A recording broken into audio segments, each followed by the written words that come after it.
Mr. Webber's Web o' Mystery. Ah, Mr. Webber's Web o' Mystery. Oh, oh, oh. Mr. Webber's Web o' Mystery. Ah, Mr. Webber's Web o' Mystery. Ooh, ooh, ooh.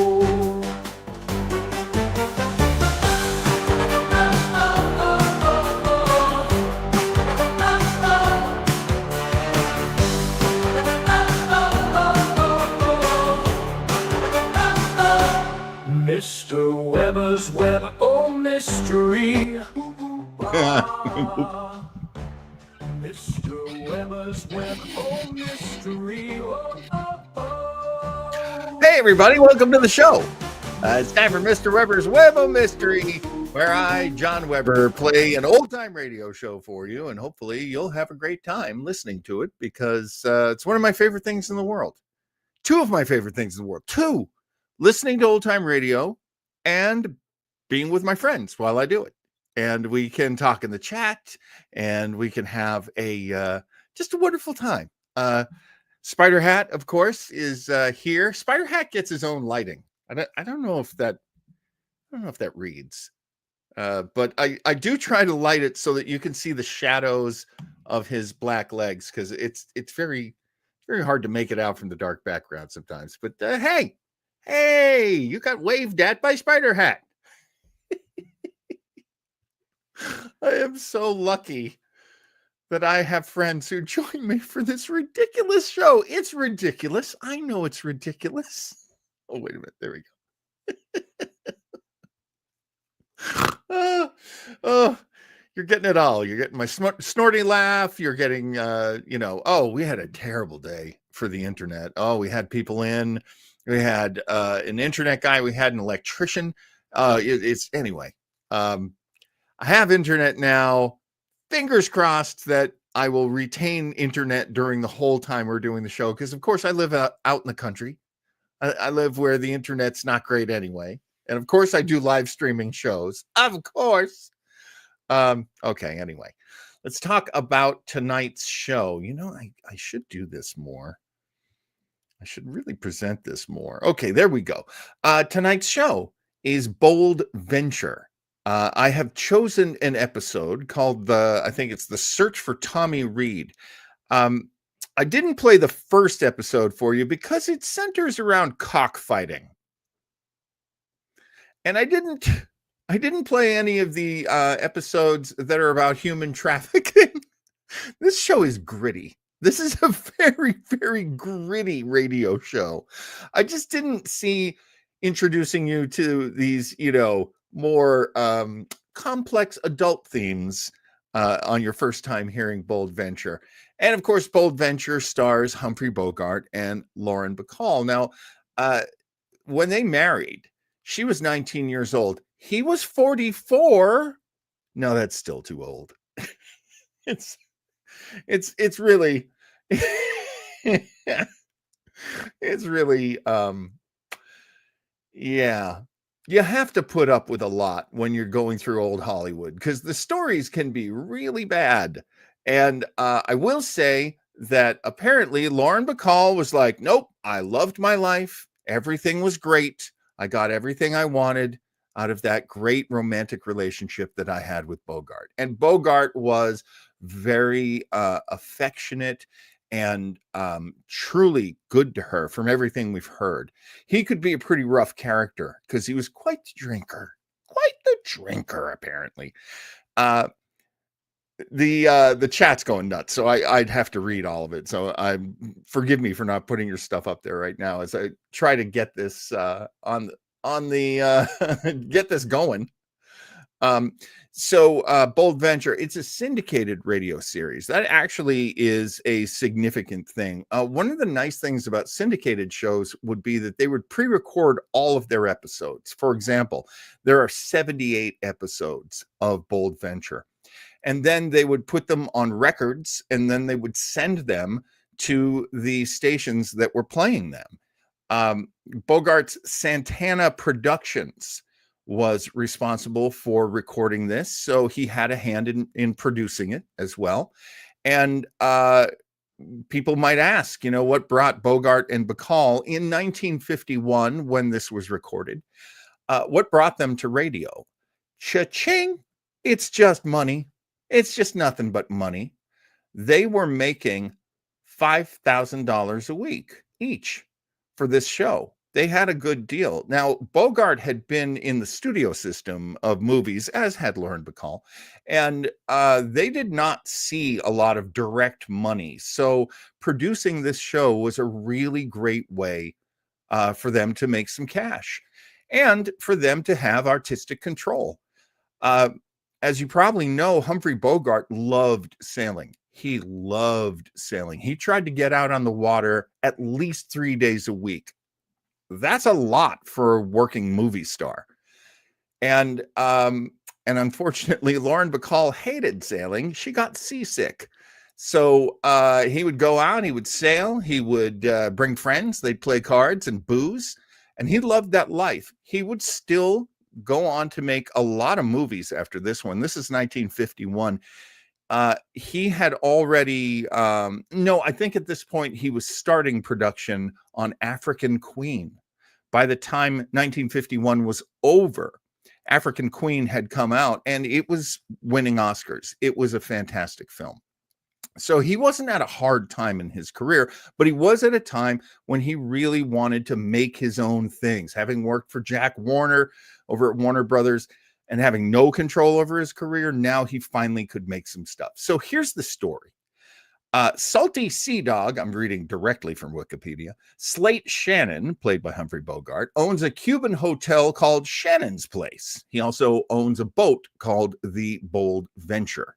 And Slate Shannon, much like Humphrey Bogart, loved to go out on his boat. It figures into the show quite a bit. His sidekick and ward is the sultry Sailor Duval, played by Lauren Bacall. It's a really interesting non-romantic relationship. It's very much that will they or won't they that we would see later in Cheers and Moonlighting as TV viewers, But basically he knew her dad passed away. So now he's basically watching out for her. Again, could be seen as creepy. That's pretty much all I need to give you to go into the show. There are going to be some non-kosher moments. There always are. There is a character in this show. Let's see. He is called King Moses, and he's a calypso singer. He's played by Jester Hairston. And that's a lot of the musical bridges. And he will sing in an accent that I don't know how many people will find it cool, but we'll see. I am interested to hear everyone's opinion. Let's put it that way. This is not a direct spinoff of the film To Have and Have Not, in which Bogart plays a boat owner in the Caribbean who reluctantly becomes involved with romancing Lauren Bacall, but it is darn close to it. So here we go. We are going to fire up all of the... the chat's killing me already. The chat is so funny. All right. I'm going to share screen. I'm going to go over here. We are listening to this from the Old Time Radio Researchers. You know how I love that group. They really had incredibly high standards and put together a lot of really great recordings. So, yes.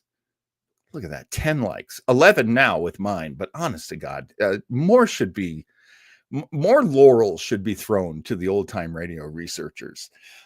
This is episode 20. And come on, where are you? Come on.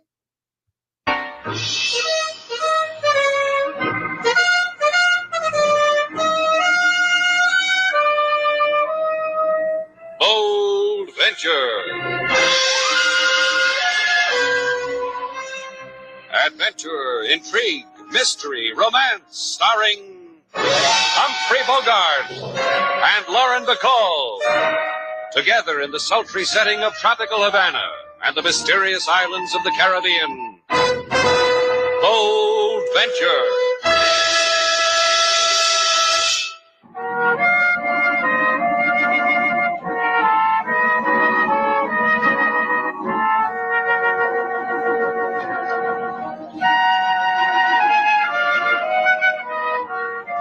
Once again, the magic names of Humphrey Bogart and Bogie and Bacall bring you Bold Venture and a tale of mystery and intrigue.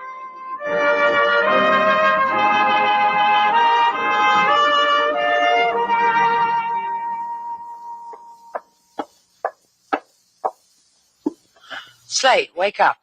Come on, wake up. Go away. I'm in the middle of a dream. Tell you'll meet her around the corner at 8:30. Come on your feet, mate. Sack time's over. Look, sailor, never walk into a man's office while he's in the middle of his siesta. Get up. You've got a visitor in the lobby. Have him sign the register, give him his key, carry his bag to his room, then maybe he'll tip you. Bye, sailor. It's a lady. Young? Pretty? Beautiful? I didn't ask her. That's good. Now I can find out for myself. Hey, get me out of this mosquito netting, sailor. Why should I? You look better with a veil. Come on, the girl's practically in a swoon now. I want to watch what happens to her when she finally meets you. Yeah, me too. In a swoon, huh? Right in the lobby, huh?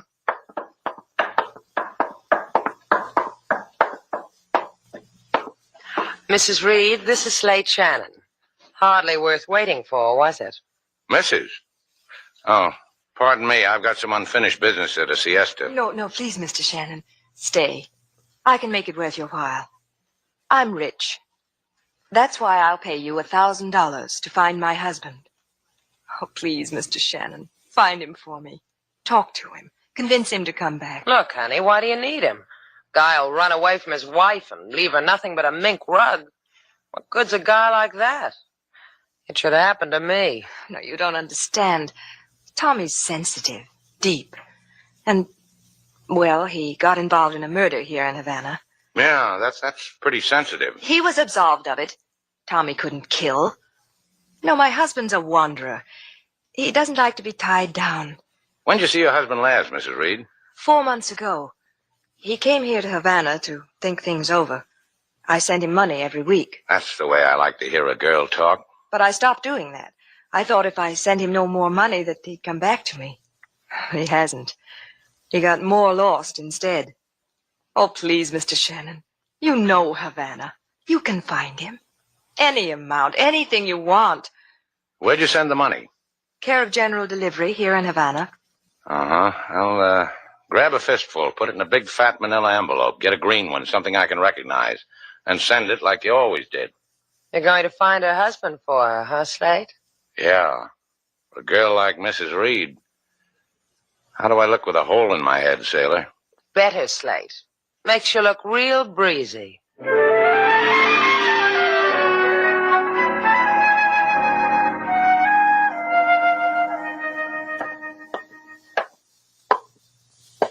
Can't you hold your head like that, Bailey, when I'm sketching? Oh, that's it, just like that. You've got an interesting face. Gee, Ross, What? you still think about it? I do. I never thought I'd grow up to kill a man. I remember in high school, I couldn't make up my mind what I wanted to be. A drifter who killed. Forget it. When Tommy Reed, that rich dame's husband, stumbled into my joint in Havana, all we were going to do was roll him. That's why you slipped a gun in my hands, huh? You're not so dumb, Bailey. I figured you'd figure that. For instance, switching identity with Tommy before the cops came. Then telling them the dead man was Ross Moore, me. He tried to hold up the joint, and look what happened, copper. Because I read the papers. Yeah. Because right near Little Orphan Annie was an item about how a guy named Tommy Reed had run away from a rich wife. How come no more money from home? Tommy's wife ain't cutting you off, is she? Maybe I'll type her another letter. Sign Tommy's name again. Because you're a big artist with the hands. Do it, kid. I don't like it here in San Vicente. I don't like this cafe I'm running. Well, get money, kid. Or look over your shoulder before you turn your back on me.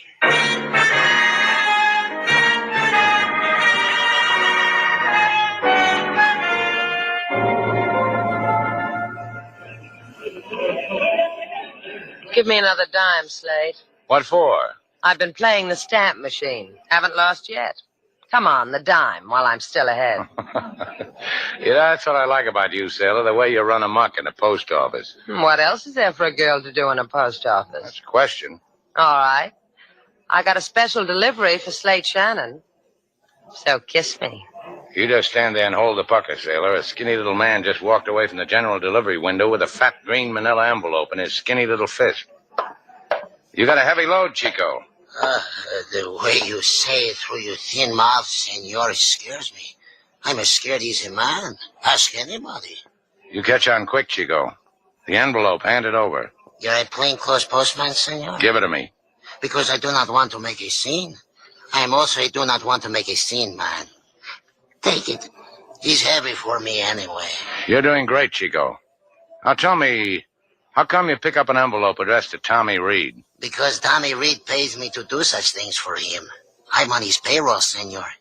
You gonna stop all that loveliness by jacking me high? I'm in the mood to run your errands for you. That's all, Chico. Your mood will carry you maybe 70 miles, senor, to the Cafe Estrella in San Vicente. Have a nice trip. Thanks. That's where I find Tommy Reed? Oh, see, you love it in San Vicente, senor. People go around with thin mouths all day, like you. It's very scary. Thank you. For what? For not beating me to a pulp to rob me. Hate that pulpy feeling. Thank you. Goodbye. I don't believe it. Sailor. Right in back of you, Shannon. I watched the whole thing. Thrilling, wasn't it? Come on, sailor. The mail goes through tonight.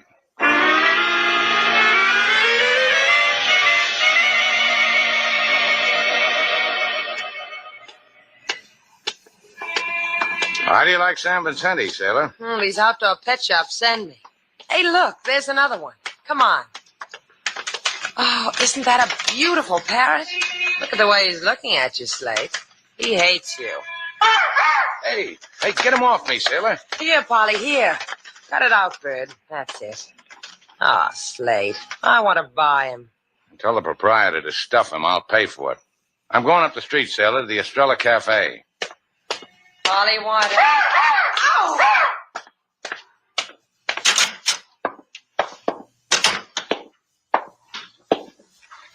Hi, mate. What's your pleasure? Tommy Reed, is he around? Tommy Reed, huh? Gee, there's a name I haven't heard since... In fact, I never heard of it. In case somebody introduces me to Tommy someday, who shall I say asked? Slate Shannon. Gee, mine's Bailey.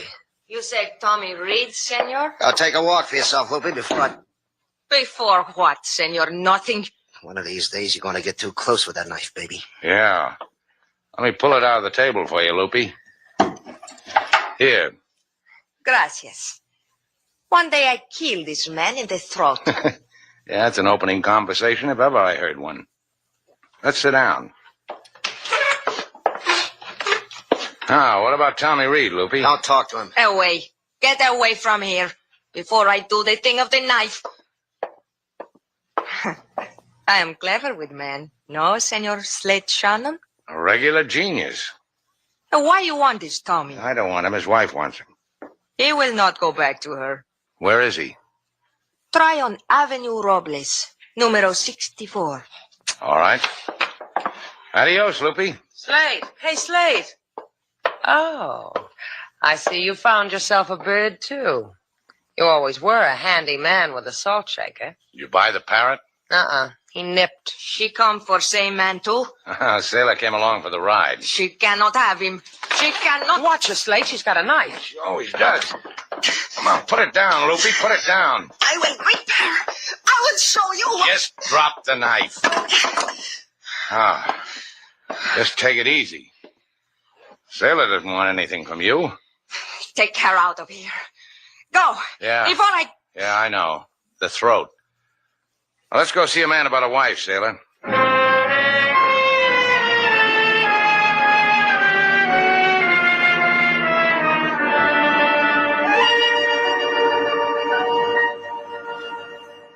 You came through all this, Bailey? Loopy? I almost didn't make it with Loopy. Classic, isn't she? You came to my room through all this just to ask me to go back to my adoring wife, Janice of the safety deposit boxes? You going back to it, Tommy? The light's good in San Vicente. I've never done better sketches in my life. That Loopy's quite a sketch, too. Have you ever done one called Loopy Without Knife? I have. Either way, it's more exciting than Janice and the Jodhpur set. I've been sitting here studying you, Shannon. It's good here in San Vicente. Why don't you stick around? Don't tempt me, kid. You said the right thing, Slate. I could take up this knife dodge, too, if you ever tried to walk away from me. No dice, huh, Tommy? No dice. Just tell Janice to keep the money coming. It'll keep a warm spot glowing in my heart for her. You just went and spoiled it, Tommy. Come on, Slate. Let's go break a woman's heart. Sometimes you're real good at that.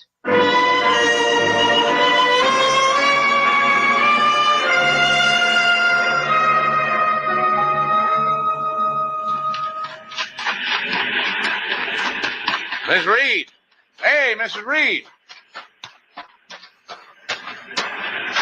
They told me at your hotel you were out here on the beach. Oh, did you find Tommy? I found him. Is he all right? Sure, he's fine. We had a nice talk together. What did he say? Well, he said he didn't want to... Hey, wait a minute. Look, up there. What? There's a man up there. He's waving to us. Oh, I wonder why. Do you know him? He's too far away. I can't make him out. Hello!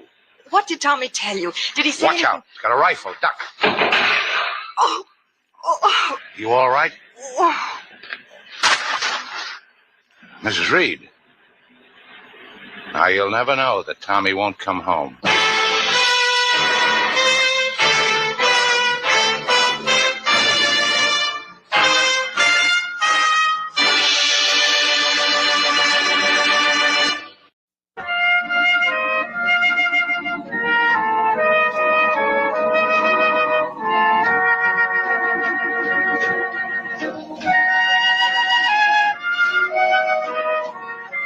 Now, back to Bold Venture. Our stars, Humphrey Bogart and Lauren Bacall, and the second act of our story.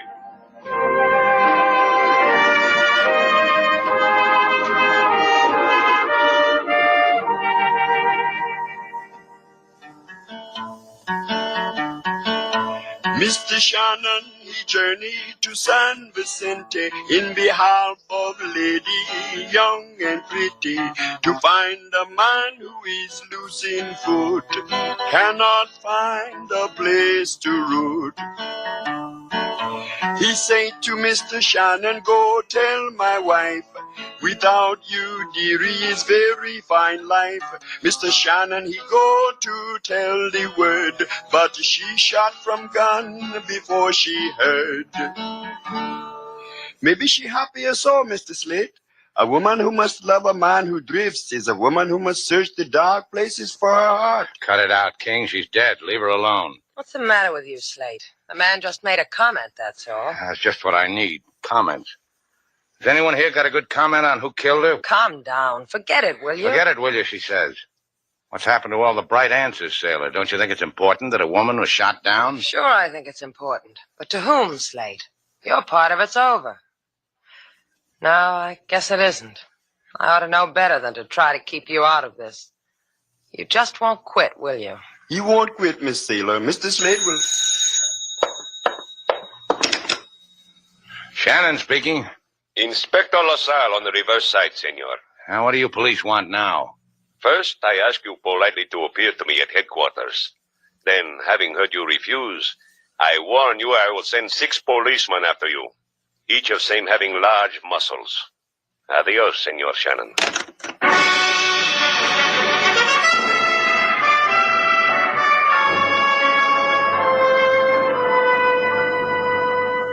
You look thoughtful, Senorita Duval. Whenever a girl gets shot for wanting her man back, it makes me stop and think. And you, Senor Shannon, the wrinkles are pensive on your brow. ¿Por qué? Translation, come how? Whenever I get arrested, it brings out the pensive in me, occupational disease. On the table is the question of what you know of the murdered Mrs. Janice Reed. Well, let's see. She was pretty. She was lovely. She came to... Because you wanted her husband back, remember? Yeah. Husband who was involved in a murder here in Havana. I have been poring over the file of the murder. The man Thomas Reed was vindicated. You mind if I pour over your shoulder, LaSalle? What for, Slate? What do you want with the file? My file is your file, senor. A saying we have in the police. Because there is a growing shortage of rope to wear about the neck.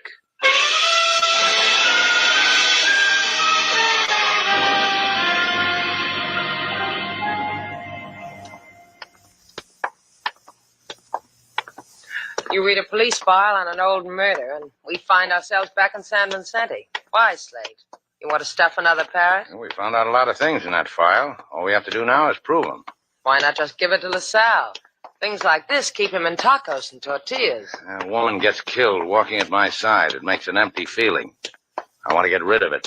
Any objections? That's what I live for you to get rid of an empty feeling.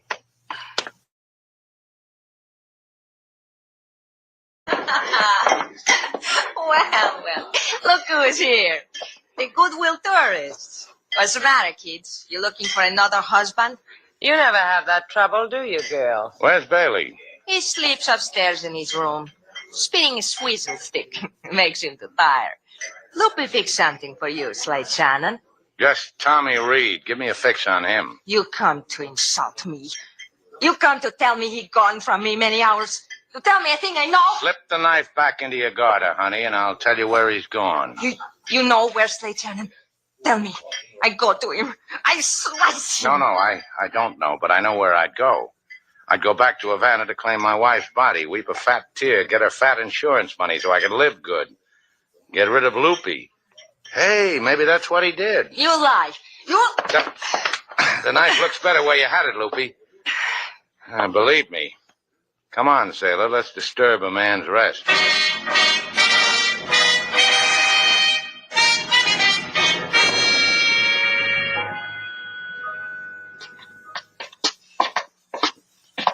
Now, you understand what you have to do, sailor. Just go into Bailey's room, get him to admit it. How do I do that? Girl, with your talents, sailor, your eyes, your lips, the dashing way you wear a fellow's dungarees, you can't think of something? I'm scared, Slate. You think he'll notice my trembling legs? Yeah, that's what I'm counting on. Go on in, sailor. If you need me, just whisper. I'll hear it. Don't knock. Just walk in like you were a dream come to roost. Or I could lay an egg. Why, Mr. Bailey, fancy meeting you here. Now, take it easy, Shannon. She'll be all right. It's the only way. How else could you... Huh? A Loopy. I have thought about what you say to me, Slade Shannon. About the man you call Tommy. Come with me. I give you proof of this thing you must prove. I'll do it my own way if you don't mind, Loopy. I do not mind. But this knife at your stomach, she mind. Sailor's going to miss me. Knives. A man just has to grow fond of you, doesn't he, Loopy?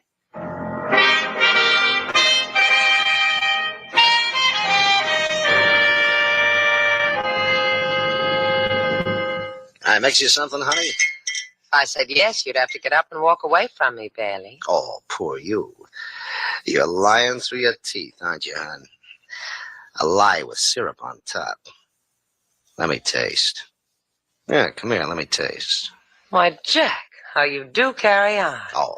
Just relax. I want to talk to you. Talk? You flipped, honey? Listen to me.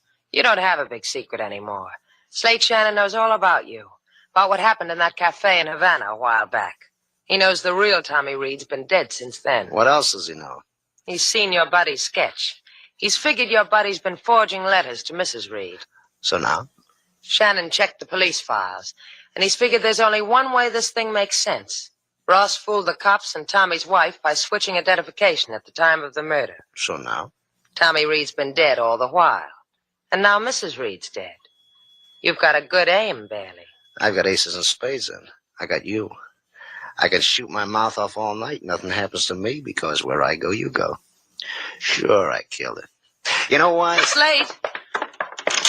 Slade, he admitted it. Slade, where are you? Expecting Shannon, huh? Oh, look at me, all a Twitter. Come back in, Mr. Val. You'll die in the doorway.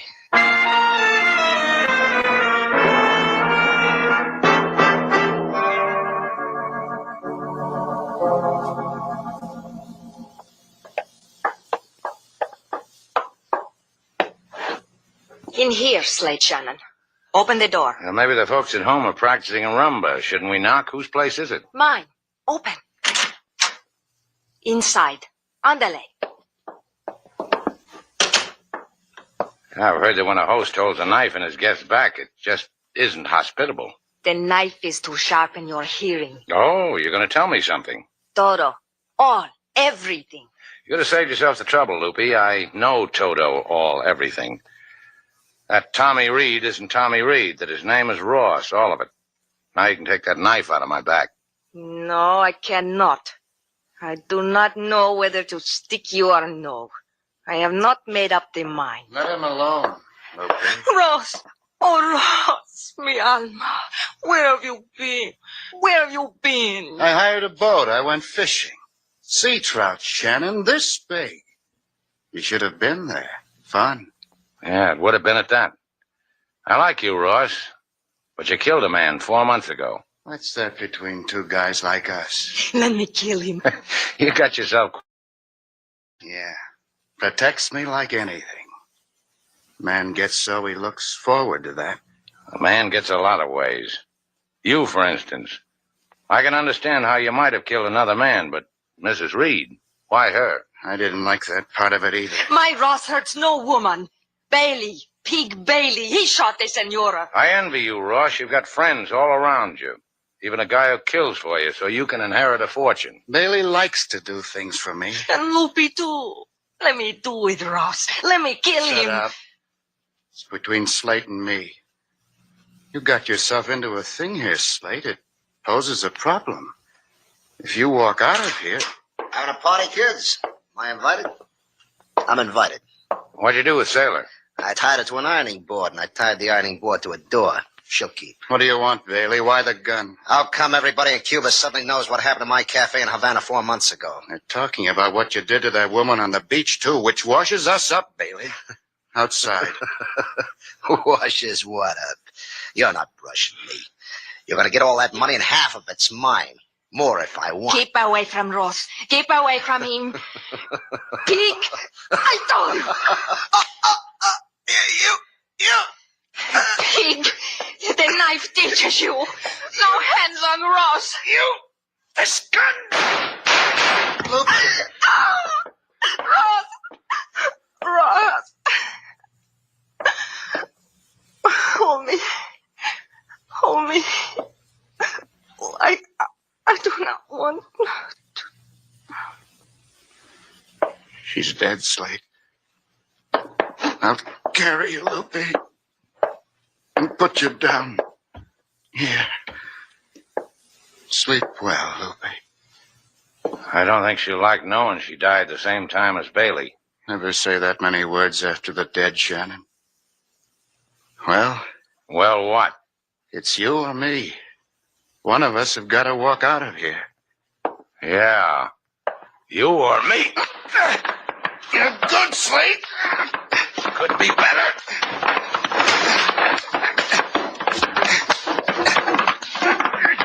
Goodbye, Ross. Yeah.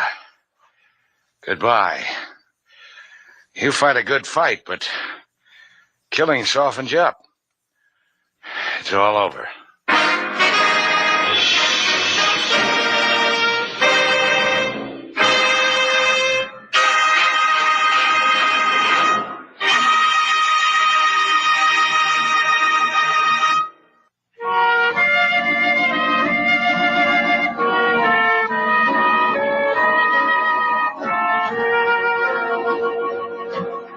Sailor, What do you want? stand there a minute. What for? Well, just stand there, that's all. Like this? That's right. Don't laugh, Slate. 3 hours on an ironing board will do that to you. This is the first time I've ever seen you with a crease in your jeans. Golly, you're a funny fellow. Come here. You come here. hurts when I walk. All right.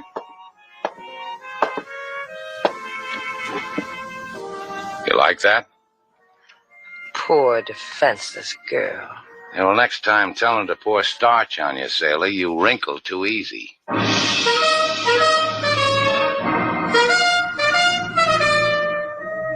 And so our two stars, Humphrey Bogart and Lauren Bacall, have brought to a close our latest bold venture story. Special music was composed and conducted by David Rose. May we invite you to listen again next week at this time for another exciting adventure starring Humphrey Bogart and Lauren Bacall together in Bold Venture.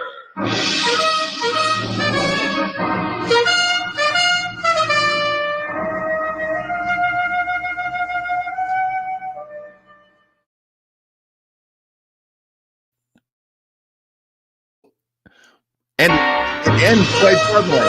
Hang on.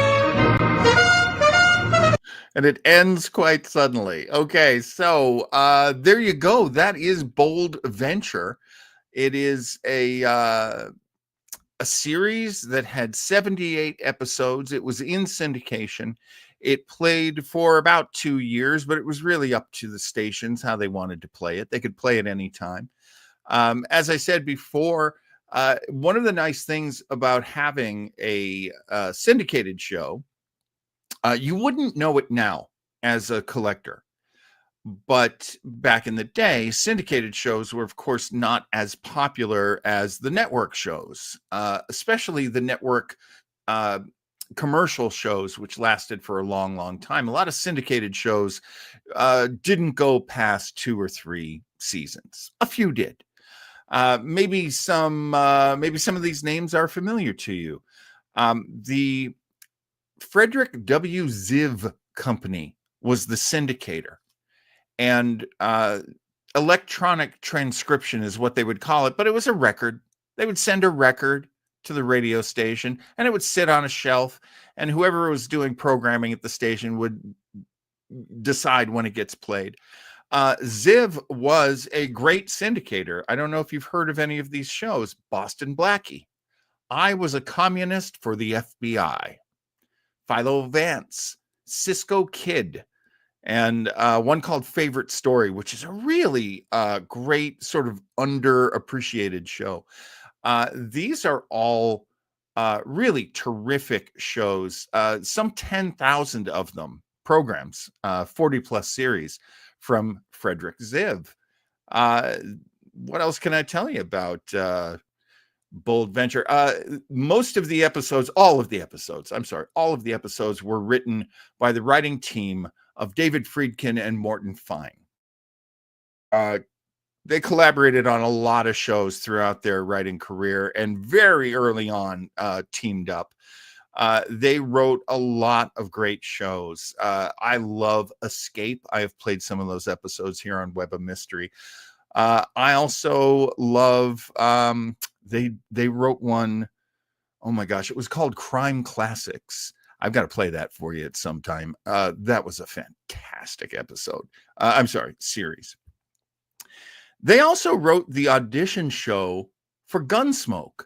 The very first episode of Gunsmoke was written by David Friedkin and Morton Fine. They created the name Matt Dillon.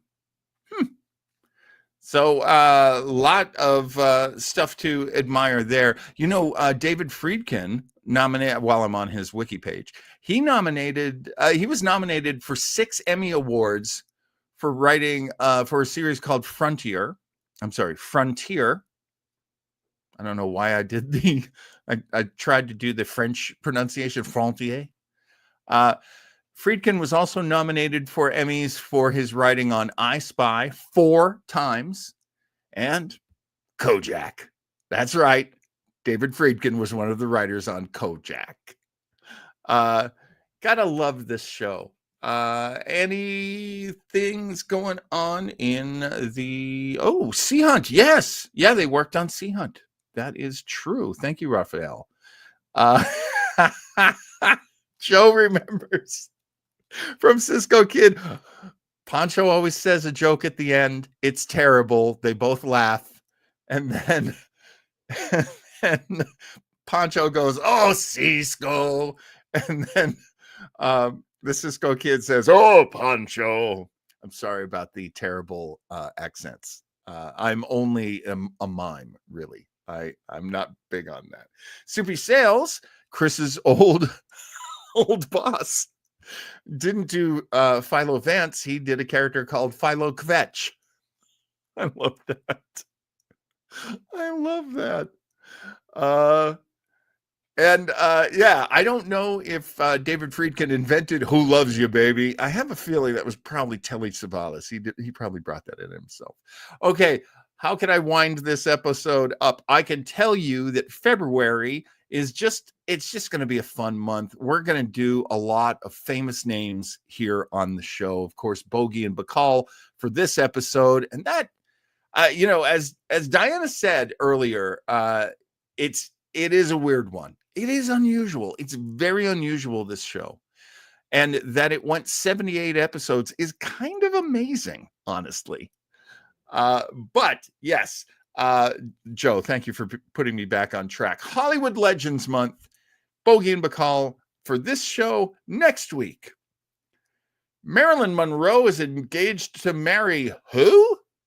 Now, I've already kind of hinted around on some of our previous Weber Internet Thingy shows as to who this relationship is with. But now I've decided I'm going to promote it as not telling you who it is. So if you want to tell people who it is, well, that's totally up to you. But I'm going to try to sell the sizzle, not the steak here. Marilyn Monroe did not do a lot of radio. She really didn't. She was very young for the medium of radio. And she did do this episode that we're going to listen to next Thursday. And I'm going to tell you right now, it's nuts. It is nuts. But I'm thrilled to play it. Be sure to be with us next week, this time, about 7 p.m. On the West Coast, 10 p.m. on the East Coast. Be with us, and we're going to listen to Marilyn Monroe on the radio. She is, of course, adorable, as always. I can tell you. You are going to get adorable. You're going to get sexy. You're going to get all the Marilyn stuff you love. And she's in a comedy, so that's going to be a lot of fun, too. And all month, I'm going to be presenting big movie stars in radio episodes. So be sure to come back and, hey, tell your friends. Tell your friends.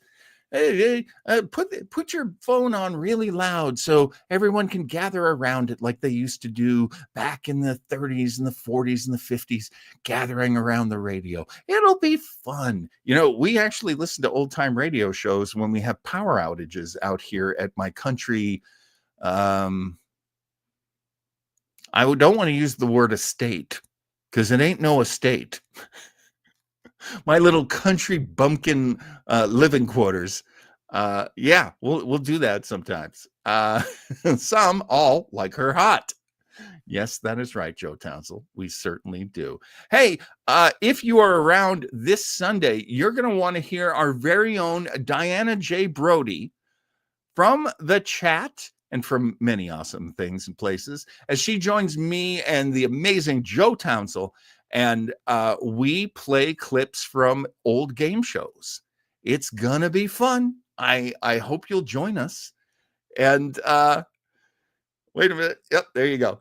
Oh, yes, and a good reminder from Diana as well that is on a different channel. That's actually on Retro Rangers HQ. How can you keep up with everything we do? Well, you can definitely find me on Instagram. I got to take you down.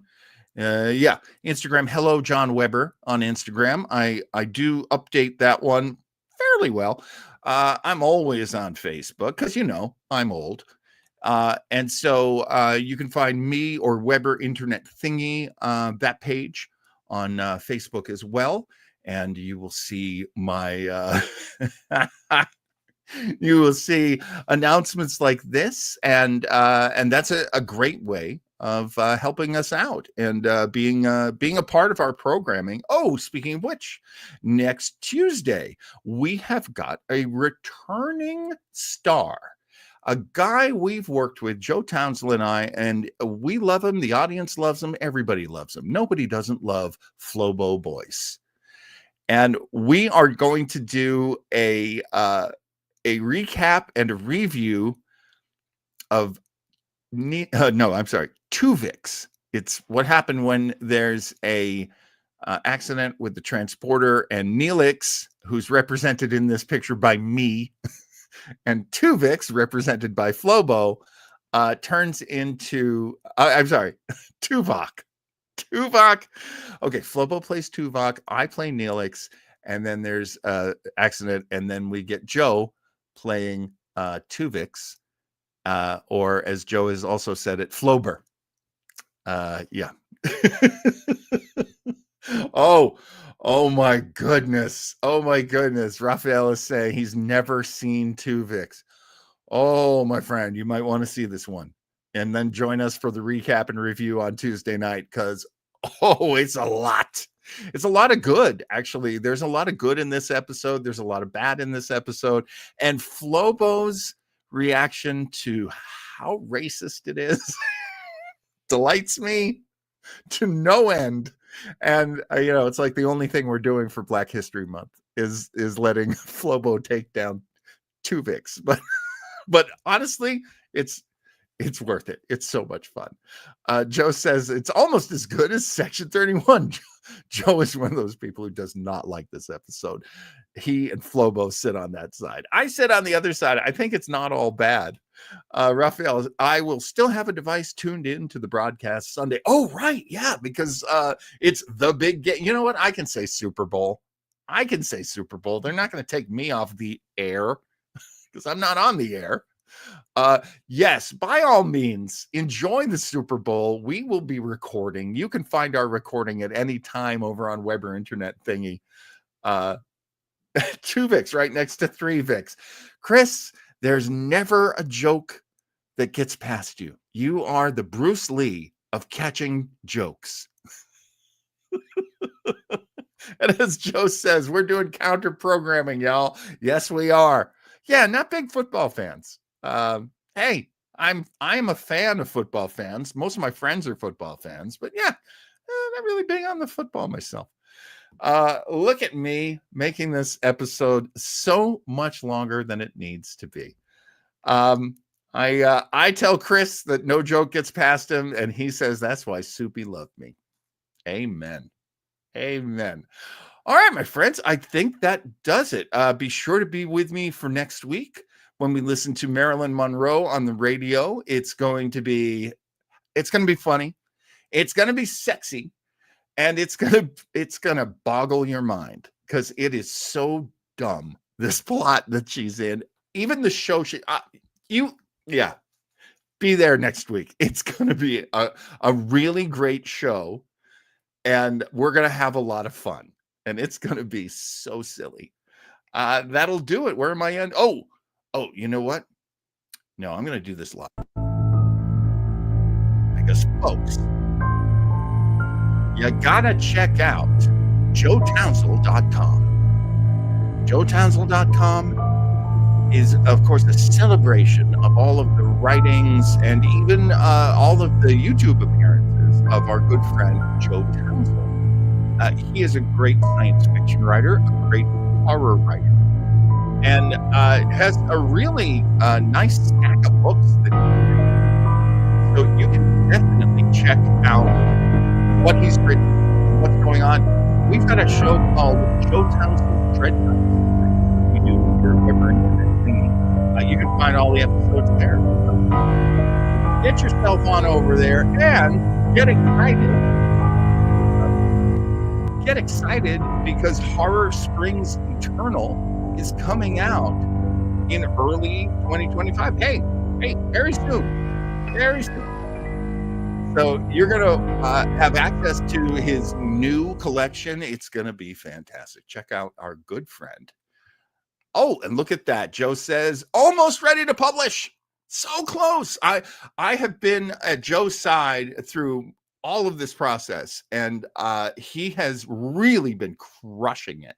He not a man who gets writer's block, our boy Joe. So you got to check that out. Raphael says, question authors, how many books are published, Joe? And Chris? We know Chris is receiving the galleys for Opportunity Knocks. Is that what it's called, Chris? Clear me up on that. Oh, look at Chris. He spent all his time writing a joke. Did you hear about the rabbi who saved all the... No, come on. I'm not going to do I'm not going to do that joke. Oh my God. No, I am not doing that dick joke. Horror Springs Eternal will be Joe's 6th book. Thank you, Joe Townsend. And Chris, how many books and how many things have you published? And if it's only the upcoming thing that's being published, you know that we will plug it. We will absolutely plug it. You're our friend, and that's something we want to do for you. Okay, look, I can't waste any more of your time. Thank you for watching the show. Join us next week for the hottie of all hotties, Marilyn Monroe. And hey, see you next time.